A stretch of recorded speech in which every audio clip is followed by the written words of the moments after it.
দেশকে তো 6 মাস ধরে ভালোই সামাল দেওয়া হচ্ছে, ঠিক না? আপনি এই গভর্নমেন্টের এগেনস্টে কোনো অভিযোগ পেয়েছেন? কোনো ধরনের অভিযোগ পেয়েছেন? খুবই ভালোভাবে সামাল দেওয়া হচ্ছে। এখন নুরুল হক নিউর এখন জাতীয় নেতা হয়ে গেছেন, উনি অনেক কথা বলছেন, ওনার তো কনস্টিটিউয়েন্সি, ওনার সাপোর্টারদের জন্য তো উনি কথা বলবেনই, আমরা তার কথাকে সম্মান জানাই। কিন্তু আমরা গত 6 মাসে আপনি রিপোর্ট কার্ড দেখেন, আমি তো বলবো যে ব্রিলিয়ান্ট। আর আপনি কি বললেন, সালাউদ্দিন আহমেদের কথা বললেন, আমরা স্পষ্ট আমরা বলেছি, দুইটা আমরা ডেট দিয়েছি, স্পষ্টভাবে ডেট দিয়েছি, এখানে কোনো ধরনের কোনো অ্যাম্বিগুইটি নাই। আপনারা কম রিফর্ম চান তাহলে ডিসেম্বরের মধ্যে ইলেকশন হবে, আপনারা বেশি রিফর্ম চান আগামী জুনের মধ্যে হবে।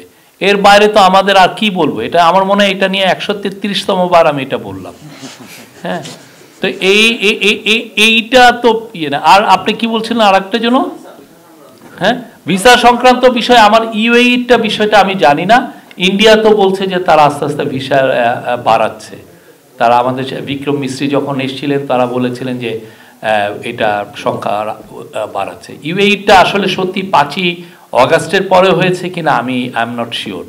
এই বিষয়টা আমি ফরেন মিনিস্ট্রির কাছ থেকে জেনে নিব। বাট ইউএই থেকে আপনারা দেখেছেন তো, ইউএইতে যে মানে কিছু আমাদের ভাই বোনরা যারা প্রোটেস্ট করেছিলেন তাদেরকে জেল হয়েছিল, অনেকের যাবজ্জীবন হয়েছিল। প্রফেসর ইউনূসের অনুরোধে ওইখানের যে আমির মোহাম্মদ বিন জায়েদ, উনি কিন্তু সবাইকে মাফ করে দিয়েছেন, সবাই এখন বাংলাদেশে এসছে। এবং সামনে যে ওয়ার্ল্ড গভর্নমেন্ট সামিট একটা হওয়ার কথা এই ফেব্রুয়ারি মাসের প্রথমার্ধেই, এবং সেই সময় মাননীয় অ্যাডভাইজার যাচ্ছেন, আমরা আশা করছি উনি এখানে যাবেন। গেলে আপনি দেখবেন যে আরও তাদের সাথে আমাদের সম্পর্ক আরও ভালো হবে, উন্নততর হবে।